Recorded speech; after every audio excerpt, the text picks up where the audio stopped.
politics here in town, I didn't often get that kind of reception. So, I'm very glad to be here. I will say, I know I'm here to tell my story, but I had to think when Ahmed, my good friend and former colleague in Town Hall, Ahmed, was telling a story about leaving the shark-repelling waters of the South Pacific. He sort of replaced those shark-filled waters of the South Pacific with the shark-infested waters of Falmouth politics. Kind of came home.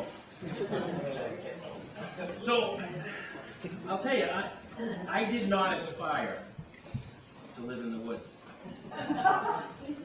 I grew up here in Falmouth, in East Falmouth, in a very loving and supportive home, and I certainly never dreamed that I would live in the woods. But the day came that it was really my only choice. So this is the actual spot on Dillingham Ave. I took this shot a couple weeks ago, and I chose this spot to live because of the tree branch where I could hang my clothes. And so the day I decided to go live in the woods, I brought with me everything I thought I'd need to stay there for as long as I could, or as long as I needed to. I brought a blanket to keep me warm, a change of clothes, of course, that I hung up on the tree branch, and a book, because even though I was going to live in the woods, I considered myself an intellectual. The book was on Abe Lincoln, one of my heroes, and so I really did. I get in there and I spread the blanket out on the ground, and I sat and I hung my change of clothes on the tree branch there, and I started to read my book, and I was prepared to stay there forever. I was there. I made the decision to be there because of a love affair. A love affair that led me there, and a love affair that nearly cost me everything. But my love affair was not with another woman, and it was not with another man. My love affair was with a bottle of booze. And I was prepared to give everything I had for that love affair, and almost did. And so there I was, my day in the woods, with my blanket and my book, and my change of clothes, and 6 bottles of booze. And I planned to stay there, and so I'm happy to report this was quite a few years ago, but not so long ago that I don't remember every detail.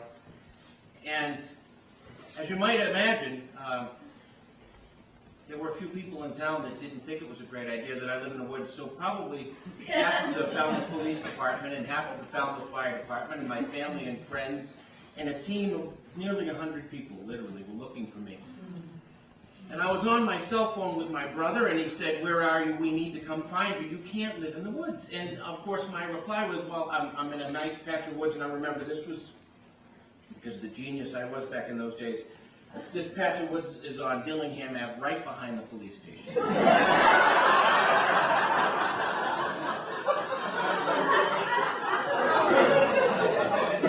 So when my brother's on the phone with me, he said, "Where are you? We're going to come get you." I said, "I'm in a clearing up by the hospital on Turgeon Drive." And so, it was like something from a Keystone Cop movie. All the police and the fire go up to the hill on Turgeon Drive, and they're looking for me in behind the hospital. But my brother, who was a brilliant detective, he just retired after 28 years of service to our police department, somehow figured out where I was, and he himself, of the 100 people that were looking for me, found me and plucked me out of the woods, and my journey began on that day. And but it took a long time to get there. That love affair didn't wind up in that spot overnight. It took a long time. I remember the day I was elected selectman in this town back in 1993, and in a booze-soaked haze, riding through the town with the windows open in the car, someone else driving. And I would stick my head out the window and yell, "I own this town!" I didn't come to Woods Hole and do that. I had some sense back then, I suppose. you know, and that's how it went for me. It was a few years later, and I worked actually for many years growing up and well into adulthood at John's Liquor Store on Main Street, of course. And one of my favorite things to do is at the end of your shift, you could drink for free, so I did. And I lived in Falmouth Heights on Jericho Path at the time, and for those of you that know, the Heights, Jericho Path is maybe a half mile from John's. So I decided to ride through Falmouth Heights to on my way home to see if I knew anybody, and of course, back in those days, you knew who was in what police cruiser by the number on the back of it. And so after probably a half dozen Godfathers, anyone know where Godfather is? It's Scotch and Amaretto, and that's it. And so I drove, of course, into the Heights, and I pulled up right next to this police cruiser, and I got out of my car, and I fell flat on my face onto the pavement. And I can laugh about that today. I didn't get arrested that night. I did not get charged. I got thrown in the back of the cruiser, and I got taken home to my home, and the police officer said that the verbal beating you'll get from your brother is worse than anything we could do to you. And he was right. But that's how it went for me for a long time. And so that love affair continued for many, many years. Until the day came where I decided to have my new home. And the day my brother plucked me out of there, you know, you'd think after sort of a dramatic ending to a day like that would wake me up, but it didn't. I continued that love affair for a couple of years after that. Until another day in another episode with that same brother. He's quite a guy. If you ever see him around town, you should say thank you. I certainly do.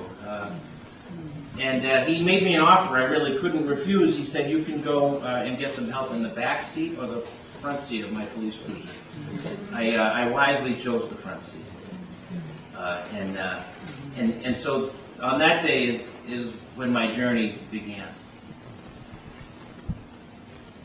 And it's taken a long time to get here to this spot and to share this story with all of you. But as we look around our community today, things are pretty tough, and people in our community are dying every day, every week. Young people who like me are stricken with the horrific, cunning, baffling, insidious disease of addiction, and some of them don't get to come out of the woods like I do. So I'm telling my story to you, to the community, in the hopes that someone in this room or someone you love is struggling and with their own battle. And there is good news, you know, in the headlines that we see, unfortunately, the horrific tragedy of losing young people. But there is hope, and there is a way out of the woods. There are happy endings to some of these stories, and that's why I thought it was important. It's certainly not as uplifting and as entertaining as running into Mary Poppins in the Louvre. But some of these stories do have happy endings. These pictures here behind me were taken 2 weeks ago. I do have other clothes. I know I'm the same.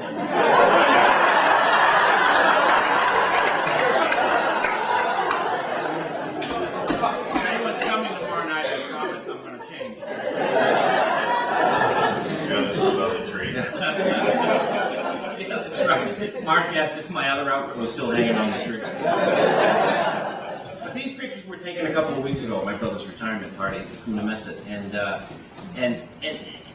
I had to share that part of the story too. Those are my two beautiful daughters, Sydney and Jenna, who were very much alive and in my life on that day when I decided to go live in the woods, and who I'm happy to report are still very much a part of my life today, and that's a blessing. And the young lady on the other picture is my fiancée, Donna, who's here with us tonight.